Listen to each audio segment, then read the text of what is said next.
careful. I need help. Questions? Funny. How much more do you feel like is just left for your defense to get here in this last game?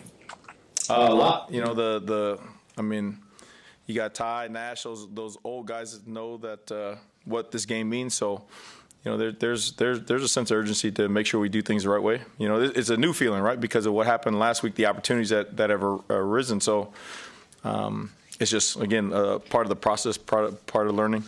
You know, there's a lot of things going on, right, with the Thanksgiving and then playing early, the short week and all that stuff. So we're just going through the process with that.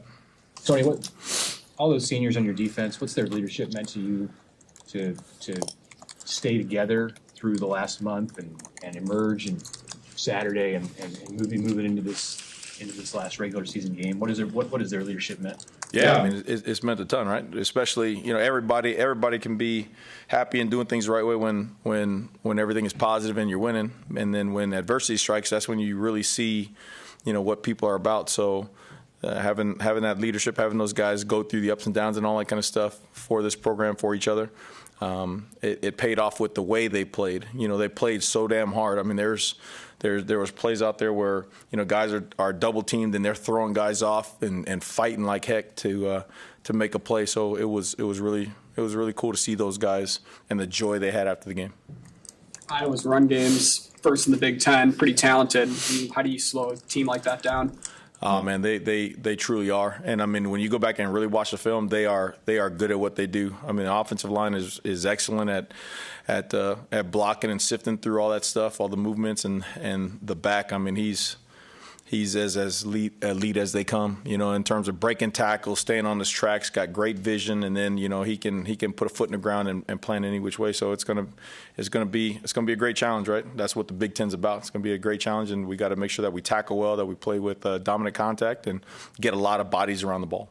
Have you seen the guys up front sort of embrace that challenge, knowing they're facing one of, if not, you know, the second best running back in the country? Yeah, you know, again, you turn on the tape and you look at the things that they're doing and practicing, and the stuff that T-Knight's having them key on and all those things. It's been a good week of preparation so far, you know, and a good week of preparation, embracing the process gives you a chance to go out there and play well. You know what I mean? So right now, just looking schematically at some things, making sure we have our numbers correct, and then getting them emotionally ready to play the game.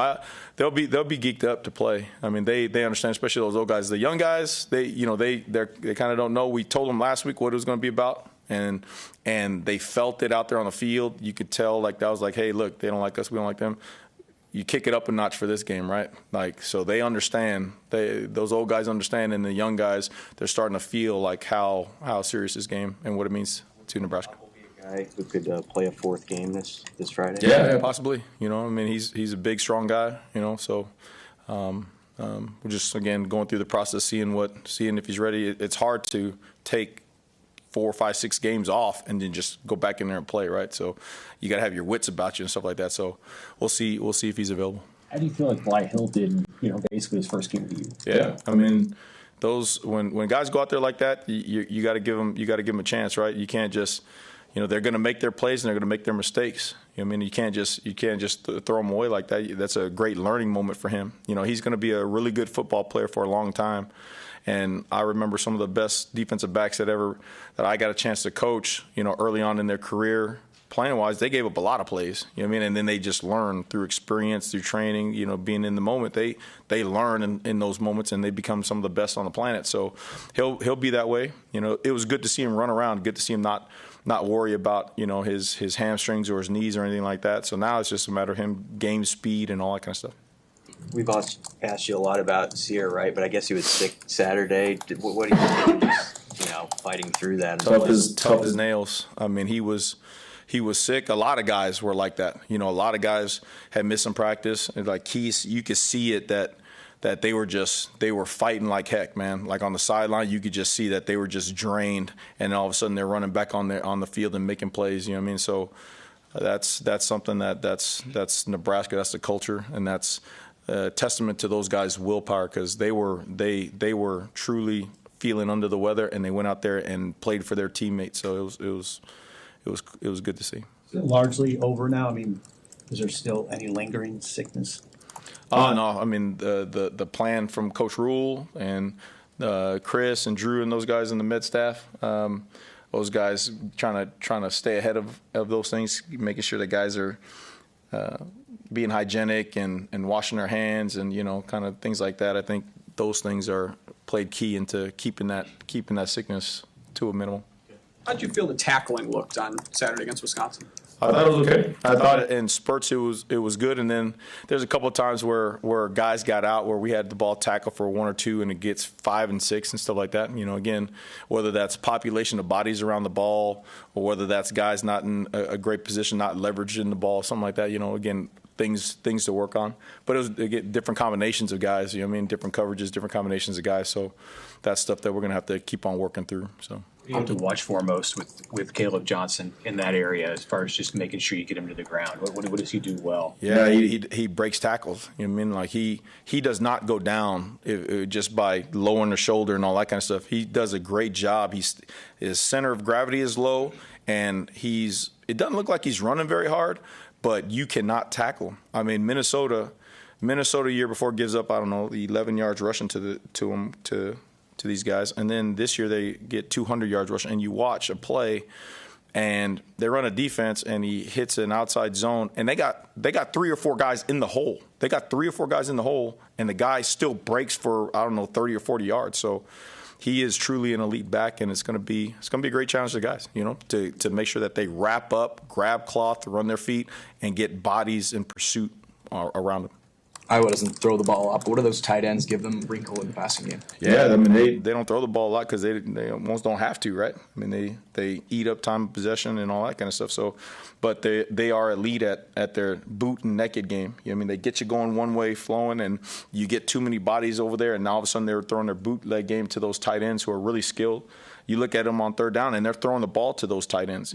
So it's going to be a challenge man to man, right, against our safeties and our linebackers to cover them up. And then in zones, that's the cat and mouse game, right? Like if you don't get enough bodies to the run and to the stretch, then they're going to gash you. But if you get too crazy and you over pursue, now they got you on all the bootlegs and stuff like that they do. So really, really highly efficient offense. How do you prepare for the quarterback position they've made a couple changes and still been able to kind of keep some continuity? Yeah, it's system, right? I mean, it's like with the last couple of weeks, we've been seeing quarterback changes and all this kind of stuff, who's playing, who's not.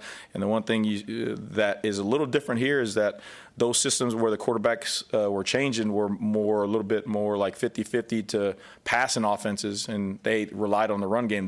Iowa's going to run the ball. They are going to run the ball, especially if you let them. And so, the quarterbacks are doing a good job of managing the quarterbacks in their situations, but we got to make sure that we take care of the run game first. What did you see Elijah and Ty on the phone? Yeah, I see them practicing. I don't know what plays they're running, but I'm just waiting to see if they ever get the ball. You know what I mean? Because they all think that they can score touchdowns and do all this kind of stuff. T Knight has them catching balls before in the pre-practice drills and stuff, and the first thing they want to do is go over there and say, "Hand me the ball." But I saw the replay of Ty hitting, I think, their outside linebacker on the goal line there, and he didn't get up. He did not get up. So that's kind of old vintage, like, hey, we're running the ball. We know you know that you're running the ball. And so, like, it's man on man. So it is awesome to see those guys get over there and play both ways. So it's cool. How much do you enjoy just being part of a big Thanksgiving weekend type of game, trophy on the line, all that stuff? Yeah, this is college football, right? I mean, Black Friday, Thanksgiving, national TV. You got a rivalry that's one of the best in college football. Like, this is college football. And this is why you come to Nebraska. This is why you play in the Big Ten. Like, this is truly historic. So I'm gonna soak it up. I might have some gloves on, but I'm gonna soak it up. So. Tony, just what was Saturday like for you? You mentioned the different feeling this week, just getting a chance to see the guys and getting that 6th win. Yeah, it's pure joy. Like, there was like an eruption after the game. It was kind of crazy because there was a calmness, right? The guys cheering on the offense, the whole team cheering on the special teams. I saw the offensive guys cheering on the defense. There was like this I don't know, there's just like this air of you know, confidence and want to. And, you know, it started back from coach's first meeting, you know, about going out there and putting yourself in position and practicing those things in the process and having confidence to go out there and do those things on the field. So when it happened, you just felt like, wow, this is it. This is what it feels like, right? This is it right now. So it was great to see those guys run straight over and grab that trophy. You know what I mean? It's just see the smiles. Like you saw guys crying. Deshaun was crying. You saw a GIF, you know, with his hair flowing and stuff like that, crying. And you know what I mean? Like that's joy, man. That's what you coach football for. Thank you. Thank you. Thank you.